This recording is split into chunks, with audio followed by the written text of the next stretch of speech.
ఒక్కసారి కళ్ళు మూసుకొని ఊహించండి. ఈ భూమి మీద అడవులే లేకపోతే, నదులు ఎండిపోతే, పక్షుల కిలకిల రావాలు వినిపించకపోతే, స్వచ్ఛమైన గాలి దొరకకపోతే, అలాంటి పరిస్థితులు రాకుండా వేల సంవత్సరాలుగా ఈ భూమిని, అడవులను తమ ప్రాణంలా కాపాడుతున్న ఒక సమాజం గురించి మీకు తెలుసా? అది మన ఆదివాసీ సమాజం. సందీర్క్ Ram. Welcome to my channel దుర్వా విత్ యూ. ఈరోజు ఆగస్టు 9 ప్రపంచ ఆదివాసీ దినోత్సవం. ప్రపంచంలోని అనేక దేశాల్లో నివసిస్తున్న ఆదివాసీ సమాజాల ప్రత్యేక సంస్కృతులు, జీవన విధానాలు, సాంప్రదాయాలు, వారి హక్కుల పరిరక్షణ గురించి గుర్తు చేసుకునే రోజు ఇది. 1982లో ఆదివాసీ జనాభాపై ఐక్యరాజ్య సమితి తొలి వర్కింగ్ గ్రూప్ మీటింగ్ ఆగస్టు 9న జరిగింది. ఆ చారిత్రాత్మక సందర్భాన్ని గుర్తు చేసుకుంటూ 1994లో ఐక్యరాజ్య సమితి ఆగస్టు 9ని అంతర్జాతీయ ఆదివాసీ దినోత్సవంగా గుర్తించింది. మన దేశంలో షెడ్యూల్ ట్రైబ్స్ అంటే ఆదివాసులు ఒక వర్గం కాదు. వేల సంవత్సరాలుగా భూమితో మమేకమై అడవితో అనుబంధాన్ని అల్లుకున్న గొప్ప సంస్కృతి వాళ్ళది. అడవే వాళ్ళ ఇల్లు, అడవే వాళ్ళ దేవాలయము, అదే వాళ్ళ సంస్కృతి, అదే వాళ్ళ జీవన సంపద.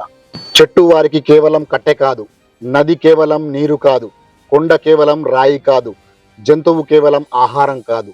అవి వారి జీవితంతో విడదీయలేని అనుబంధాన్ని ఏర్పరచుకున్న జీవన సహచరులు. అందుకే అడవి ఇచ్చినంతలో అవసరమైన దాన్ని స్వీకరించి మిగిలిన దాన్ని రాబోయే తరాల కోసం సంరక్షించాలనే గొప్ప జీవన సత్యాన్ని ప్రపంచానికి నేర్పిన నాగరికత ఆదివాసులది.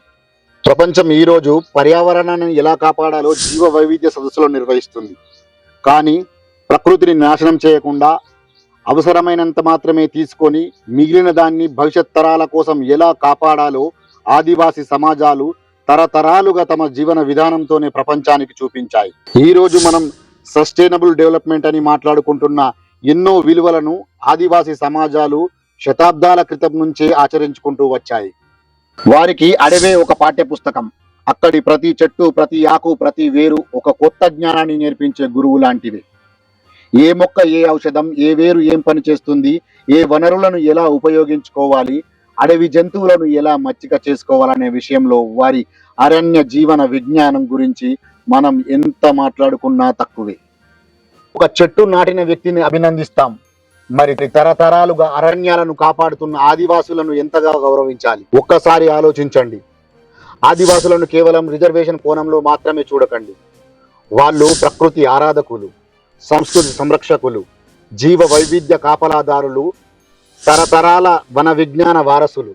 ప్రపంచం మారుతుంది, సాంకేతికత మారుతుంది, కానీ కాలం ఎంత మారినా, మనిషి ఎంత ఎత్తుకెదిగినా తనకు బతుకునిస్తున్న భూమాతకు విలువనివ్వాలనే విజ్ఞానాన్ని నేర్పిన ఆదివాసులు మనకెన్నటికీ స్ఫూర్తిదాయకం. ఆదివాసీ సంస్కృతి చిరకాలం నిలవాలి. అంతరించిపోతున్న వారి భాషలు వారి భవిష్యత్ తరాల గొంతుల్లో వినిపించాలి. ఆదివాసీల జీవన విధానంలోని విలువలు ప్రపంచానికి ఆదర్శం కావాలి. ప్రపంచంలోని ఆదివాసీ సోదరి సోదరిములందరికీ దుర్వా విత్ యూ ఛానల్ తరపున ఆదివాసీ దినోత్సవ శుభాకాంక్షలు.